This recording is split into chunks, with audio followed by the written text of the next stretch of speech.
All right. Good morning, good afternoon, and good evening, everyone. Sorry. It's an honor to host this International Women's Day with these wonderful women and all of you, of course. Um, so I've been very fortunate to have an opportunity to get inspired from all of you here. And these guests of mine, if there were adjectives to define them, probably exceptional, extraordinary, wonderful leaders, achievers are probably the adjectives to define them. And these words may not even be enough. So thank you so much for being here. You all are the essence, in many ways, the essence of why International Women's Day is actually celebrated. Being at the core of what women leadership means, what lending a helping hand means, what defying all odds and standing tall means.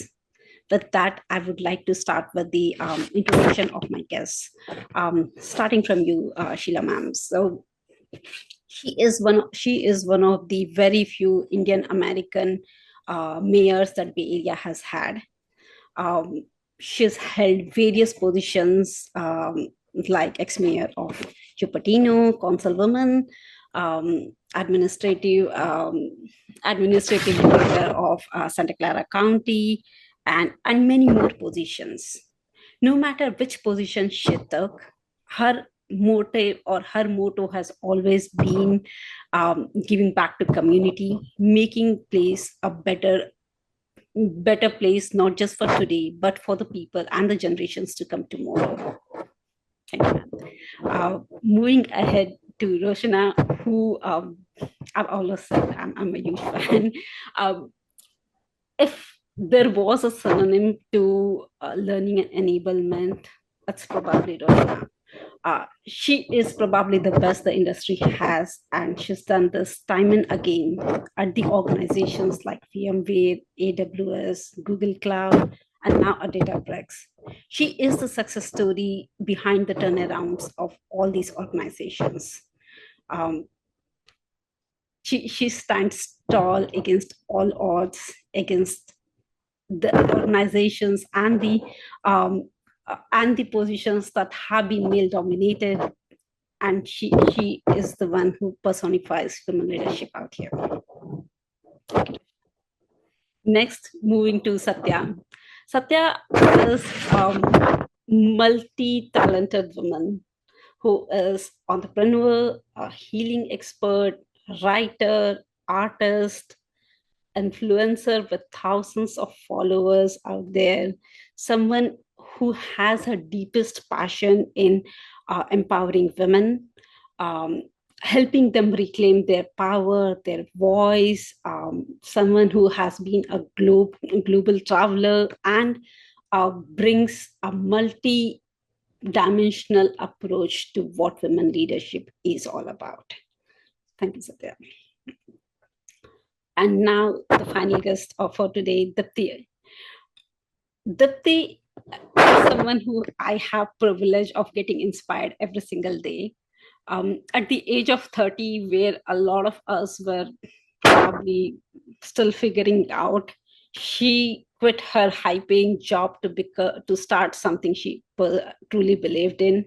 And today, 15 years later, Tudip Group is a conglomerate that's to the digital, to the learning, to the sports, to the infra, to the entertainment, and so much more. She personifies the fact that if you put your heart and soul into something, there's no way you cannot achieve it.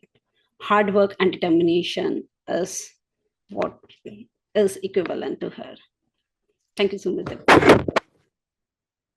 With that, with that introduction, I would like to move to a couple of questions, talking to our panelists so that everyone here gets to know them more, gets to learn from them, and to get inspired, which is what today's objective is about. Starting with you, Sheila ma'am.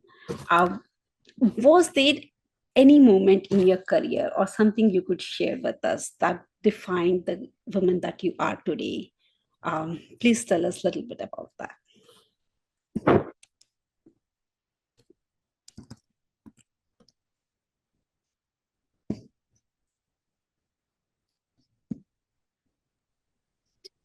Well, first of all, thank you for allowing me to be part of this incredible Zoom event today.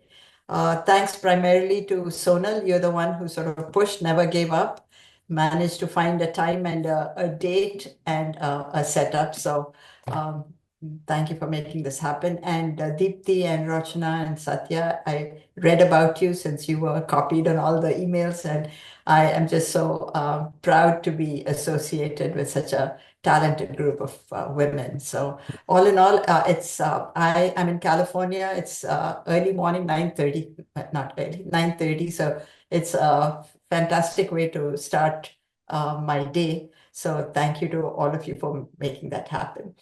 So your question, Sonal, was there a defining moment, or was that what it was, that led me to where I am today? And really, I'm sort of going to cop out on this. There wasn't really any one defining moment that changed the trajectory of my life. There were many defining moments, and in many ways, just a series of. Oh, and cut me off if I go on too long. Is there a way you can tell me if I'm going too long We or would love to anything? hear from you, ma'am. Please. All right. Okay, so I was thinking back on this, and just a series of events happened, which sort of led me to open doors, which led me to new opportunities. Not all of them were great. Not all of them led to bigger and better things, but they were all defining moments in the sense that it made me pause, it made me go ahead, it made me go back. So these were the defining moments so in many cases, I took 2 steps forward, 1 step backward. In some cases, I just stayed where I was. In some cases, I moved forward. So just a collection or just a collection of all these events led to opportunities. A lot of luck came my way, a lot of happenstance, and just a combination of all these things led to where I am today. Thank you, ma'am. Moving towards you, Roshna, if you could share, what are some of the biggest challenges you faced as a woman in leadership, and how did you overcome them? Thank you, Sonal. I also want to start off by just saying I'm so incredibly honored to be with all of you today and just celebrating this day. I've been reflecting all day on amazing women that I get to work with and be inspired with every day.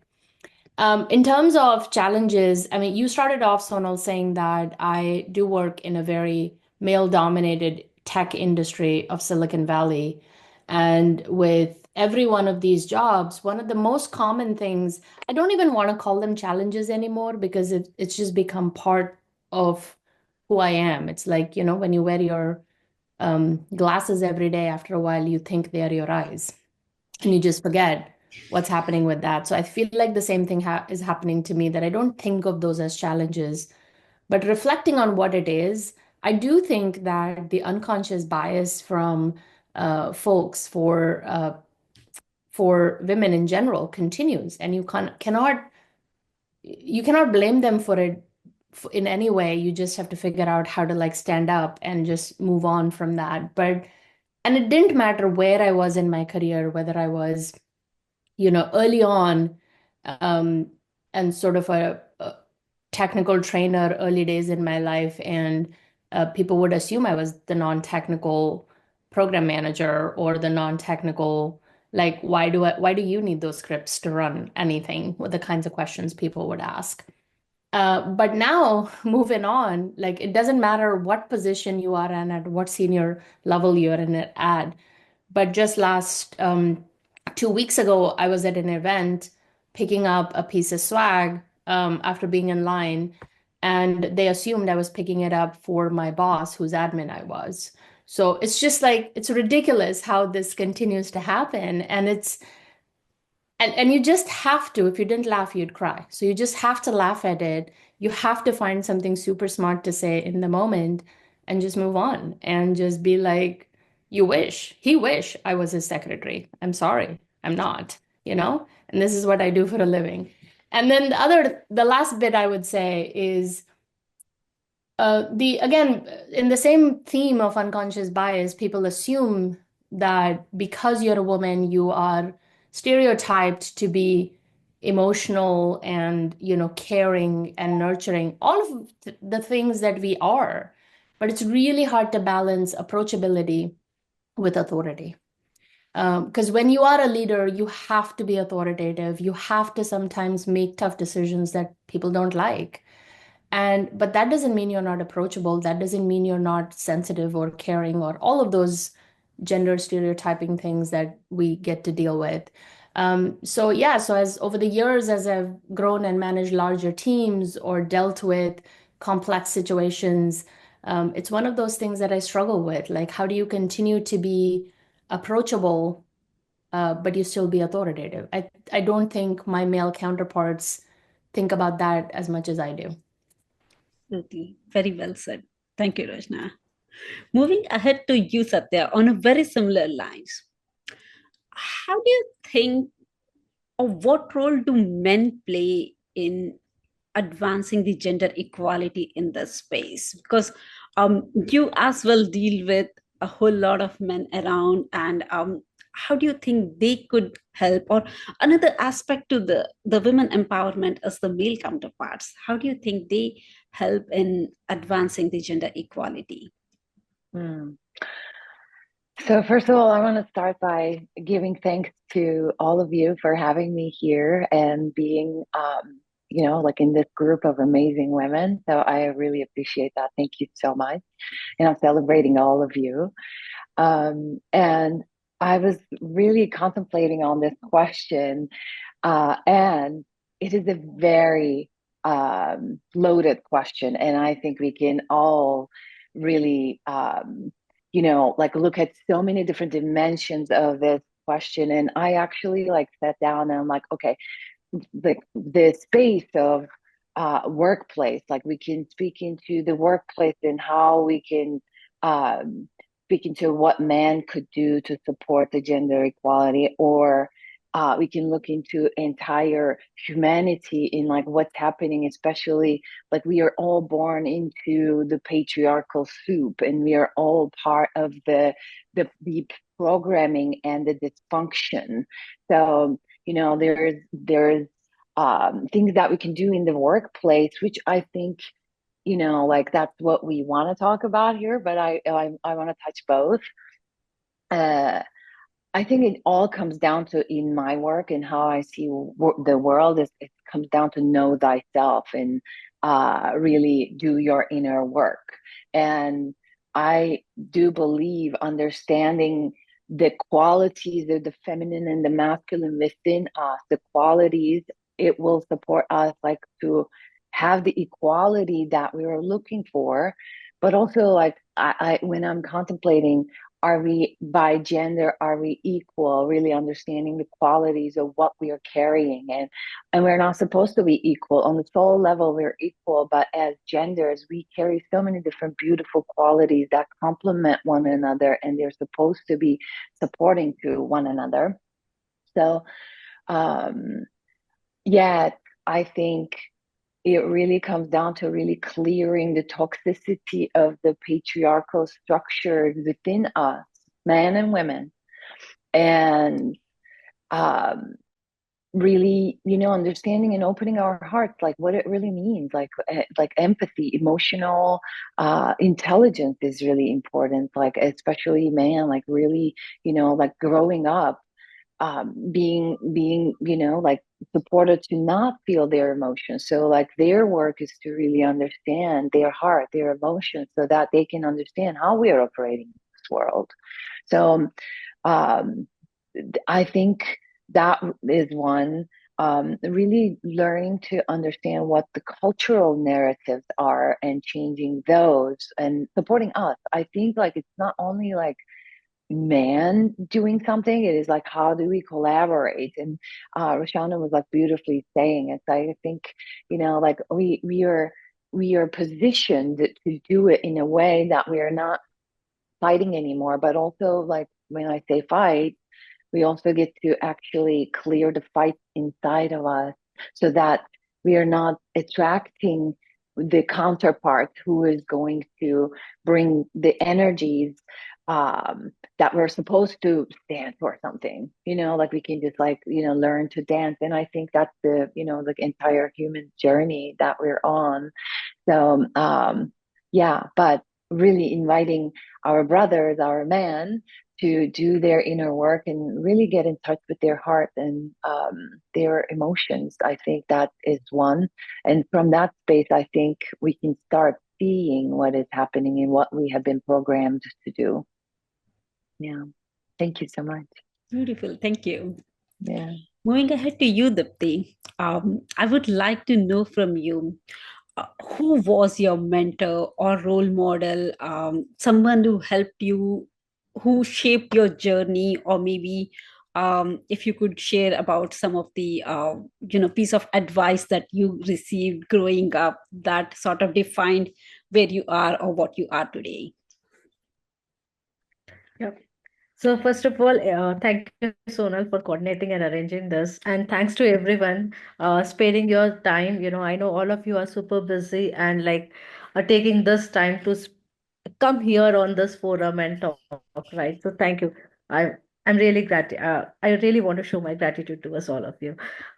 So answering your question, Sonal, there have been a lot of people who have been mentored time and again, right? Their small piece of advice could make your day, could make your life, but naturally, I think for most of us, it's our mother, because she is the first woman we meet. She is the one who gives birth, and especially after having a baby, right? You understand like how much pain she has gone through, to see you where you are today, right? So, for me, that's what it is. Roshna has been a lot of times a mentor, right? Like I see her style, I learn from her as well. But so that's what it is. But like naturally, it is my mother. If I have to pick one person, immediately it's mother, and like shaping me. So I just like I'll not take much time, but like my mother, she wanted to be a doctor, but she comes from a very small place. And those days girls were not even studying, no one was talking about girls studies, right? So she wanted to study, but of course she couldn't be a doctor, but she did her masters in arts, which itself is a big thing. But she always wanted her daughter to study, and she let me study, because while people go to big place, I went to a very small place, and from there was no English medium school, and till 8th I had been in English medium school. So I had to travel every day in class ninth, 60 kilometers, which would be around 50 miles or whatever calculations. Sorry, I'm bad at it. But yeah, it's not easy when you're just teen and then traveling and no proper means to travel, right? But she believed in me, and she always showed that confidence. And I think that's what shaped me as where I am today, right? So that's what I would say. In terms of advice, I take every advice very seriously. A lot of us was talking about emotional quotient, emotional thing, right? So all of us are vulnerable, and it's good to take people's advice, positively, negatively, whatever it is, but you always take that. And I think the best advice is like, you know don't give up. There would be people who genuinely want you to succeed. Just see towards them. uh, there would be always people who would be throwing stones on you. There would be people who would be wanting you to fail, but we just have to find that one person who believes in you and wants you to be successful. So just go for it. Don't think too much on the all those things. Just think of positively, and you would reach where you want to. Beautifully said. Thank you. And I totally agree. There would always be both kinds of energy around us, and it's up to us which one do you pick and which one, how do you move forward in your life. Thank you so much, Dipti. Moving ahead to you, Sheila ma'am, and coming back more towards talking towards the future now. What do you think could be the couple of policies or cultural shifts that we need to bring to achieve the true gender parity, or if young women today were to look, they probably have a lot of I mean, one of the things I have to say is the way the younger generation now, the kind of challenges they face today are not, definitely not the ones that probably the generations above us have seen.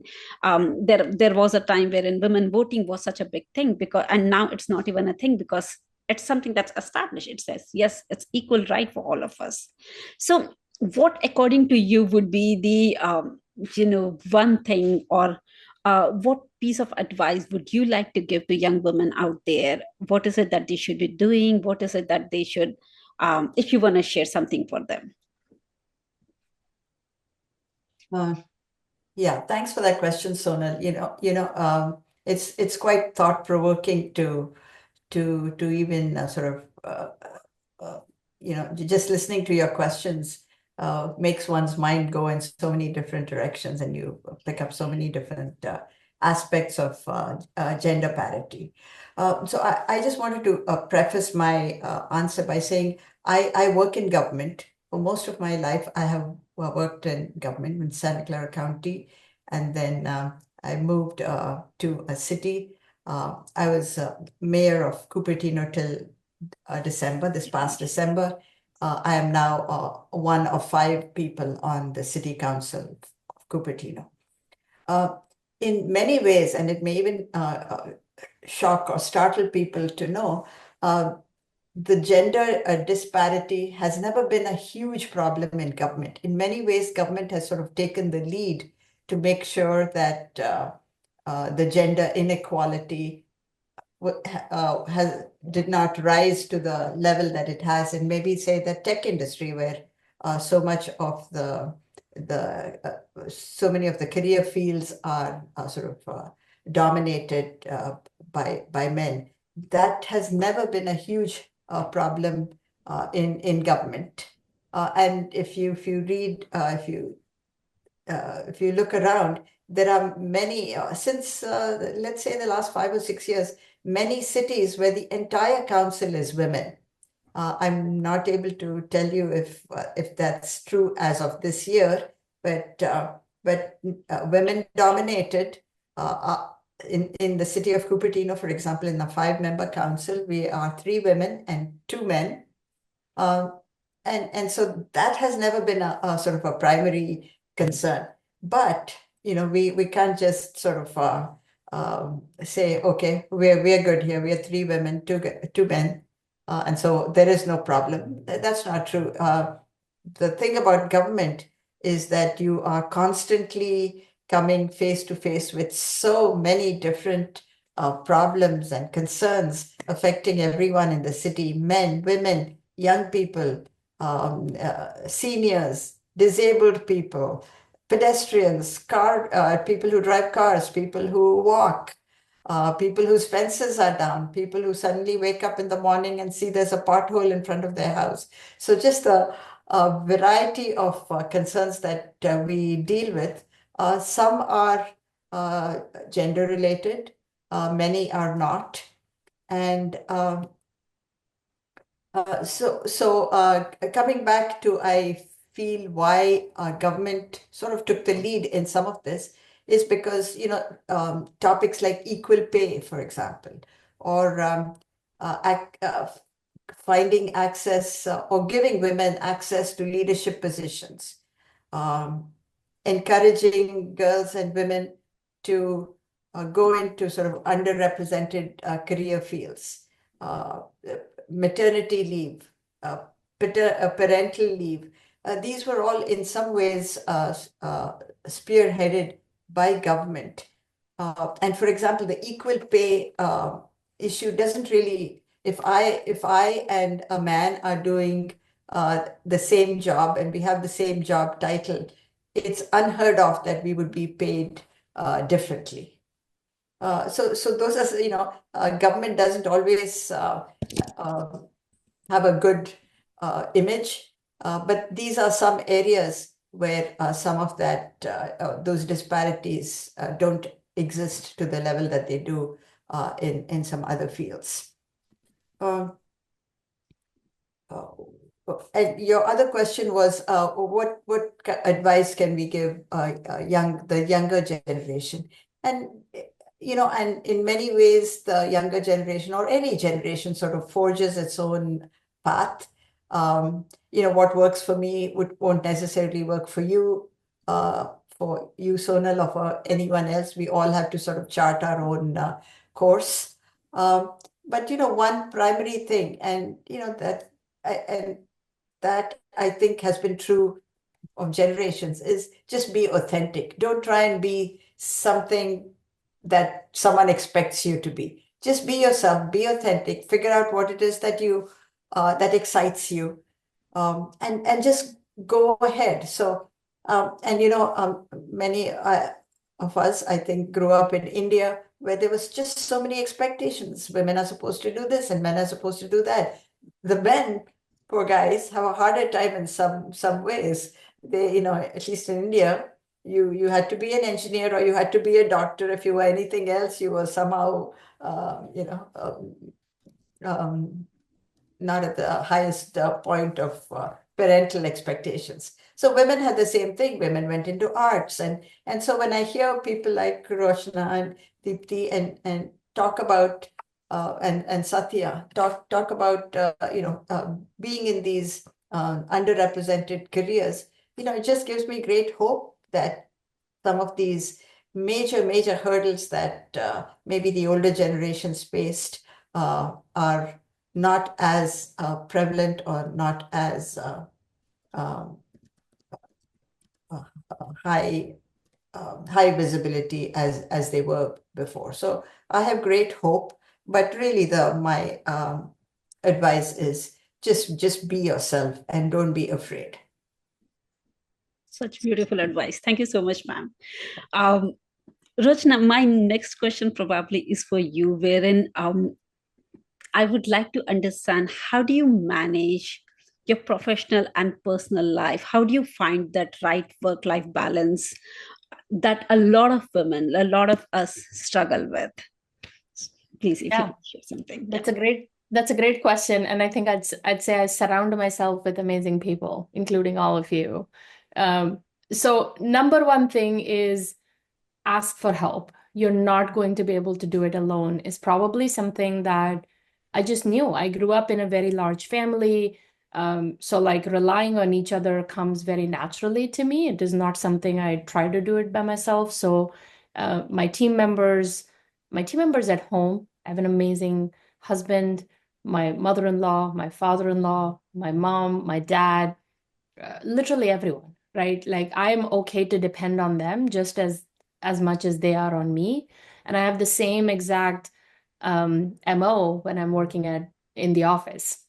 So my team can count on me, but I can count on them because they are there for me. So I think that is probably the first one, is I don't have a problem picking up the phone or slacking somebody and saying, I need help. I have no idea what I'm doing here, is the first one. The second one I'd say is I am a planner. Things that really matter to me, I take care of them. So like eating healthy is a thing, but it's my own thing. So I will take time to make sure that I cook on Saturday or Sunday or something, because then the rest of the week I can be at peace.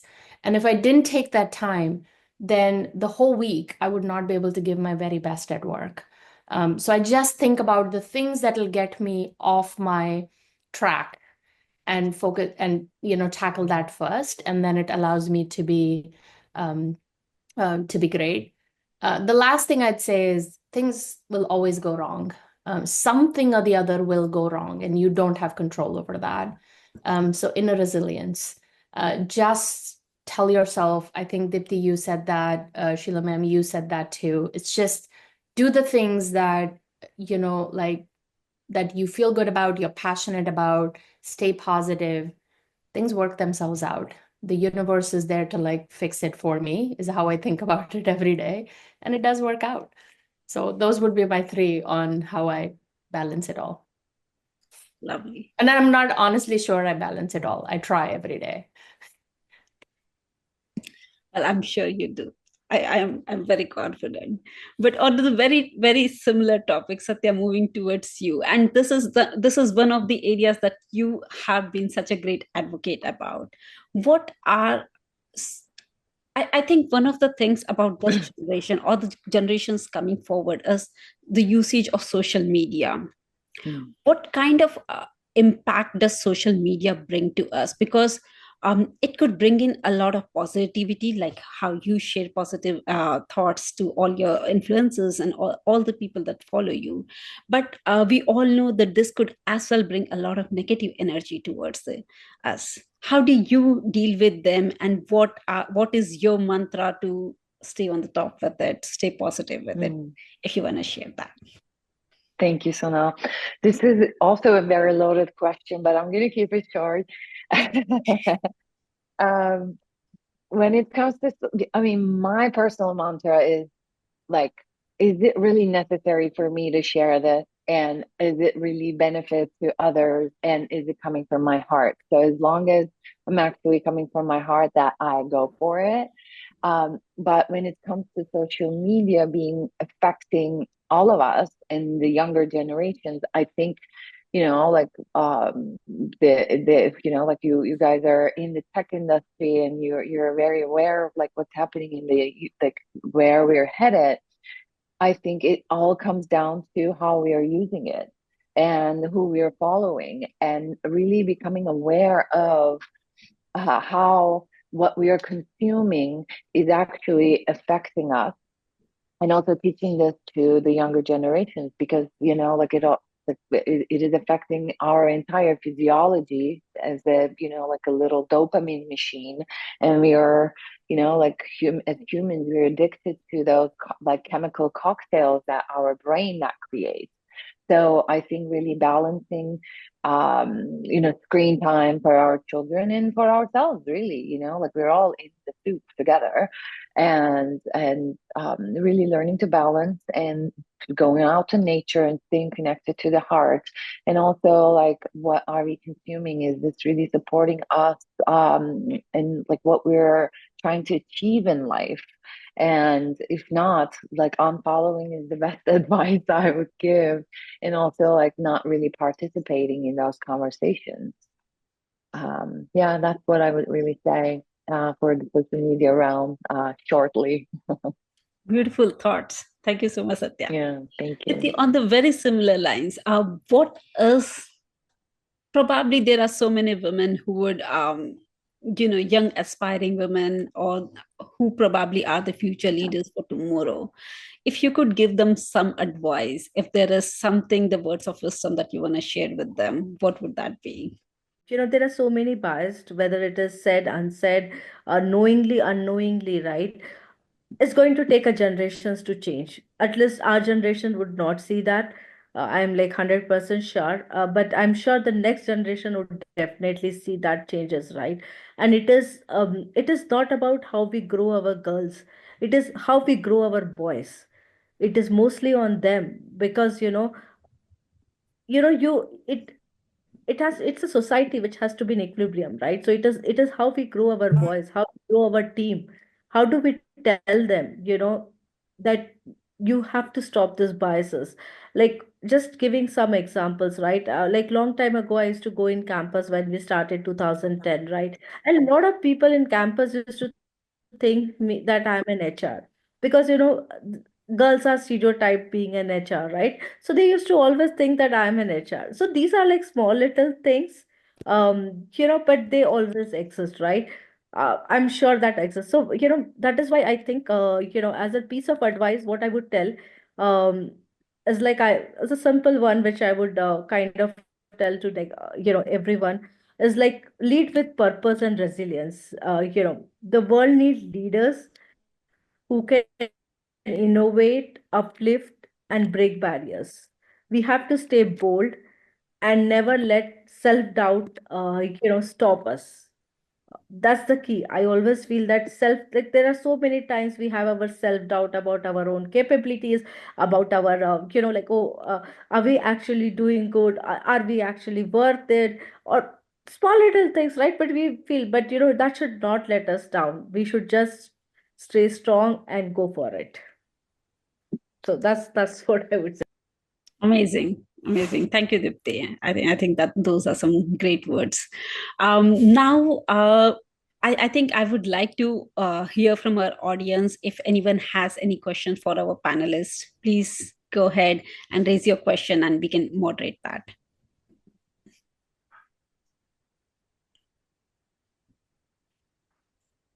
You can as well drop the questions in the chat if you would like.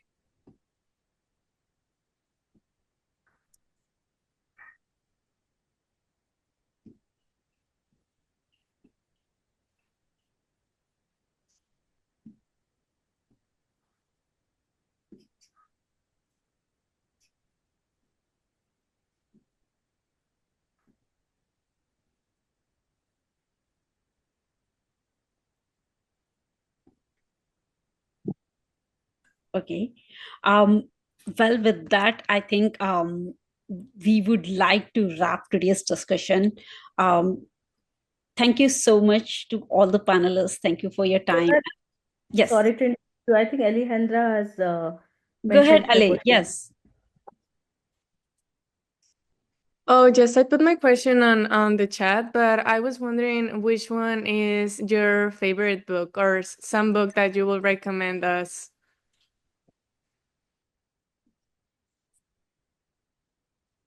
Anyone, Sheila ma'am, Dipti, Satya.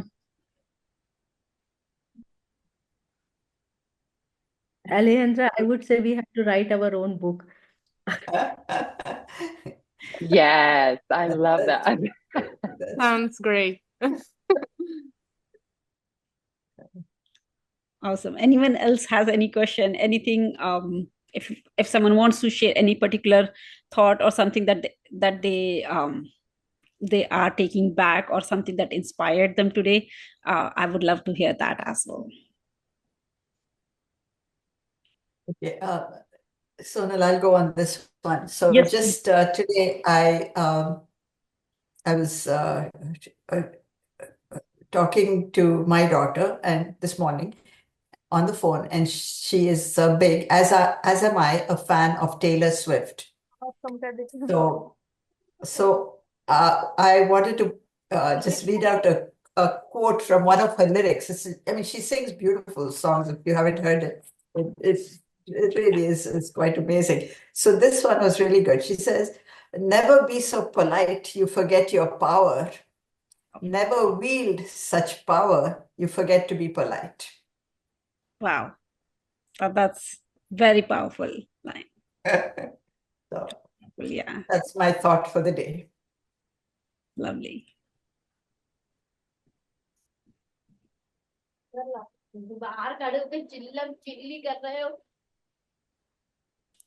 Anyone else? No, I think if this session could influence even a single person, I think we have done our job. Great awareness. Yes. So Um, people who are not talking, could I request them to be on mute, please? Thank you. David, do you want to share something? You want to talk about something? Sure. You've been surrounded with wonderful women multiple times. Share us some experience or something that about your thoughts, or something if you want to share. Well, I've definitely been influenced significantly by Satya for sure, my beloved. And so I'm so honored to be able to serve her, and just as her partner in life, I'm able to really be her biggest champion, right? Like be her biggest supporter And whenever there's a spotlight or wherever there's an opportunity to support her, I do my best to jump at that chance, and it excites me.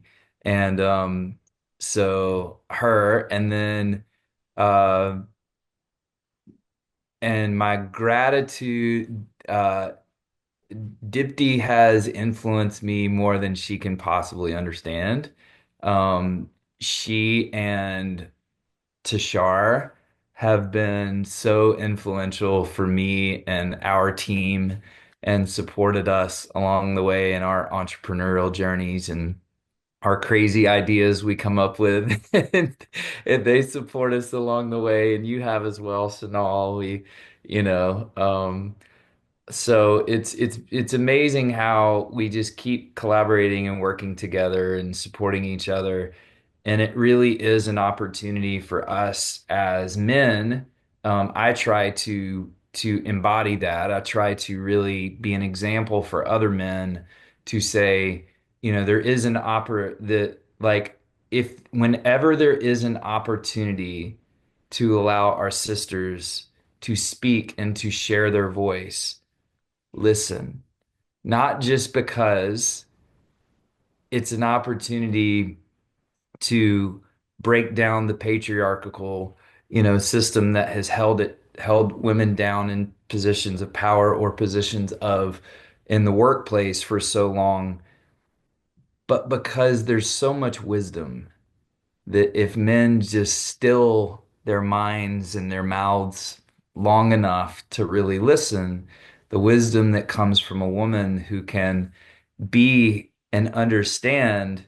I heard it once that, you know, hundreds of years ago, we went and hunted and we went and killed something and we brought it back, right? Well, the woman was taking care of the family, taking care of this, taking care of this, and taking all those things. And like Dipti was saying, our mothers embodied that for us, right? Like they showed us just the capacity of the woman. And so in a position of leadership and just in me running tech companies and so forth, anytime I have an opportunity when a woman speaks, it is the best thing you can do as a leader because you're going to get unique perspectives. And that's just my experience personally. And so I try to be an example of that for other men to follow. So that's what I would say. Thank you so much, David. Thank you.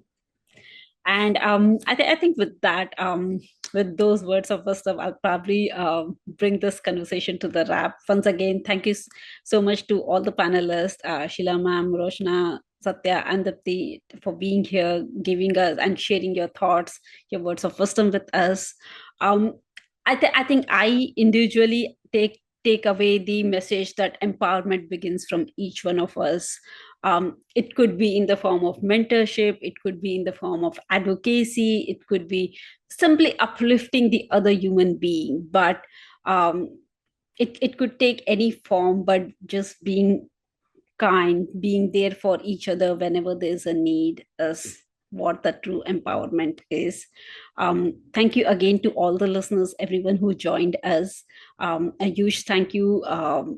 Thank you for your time, wisdom, and engaging conversation.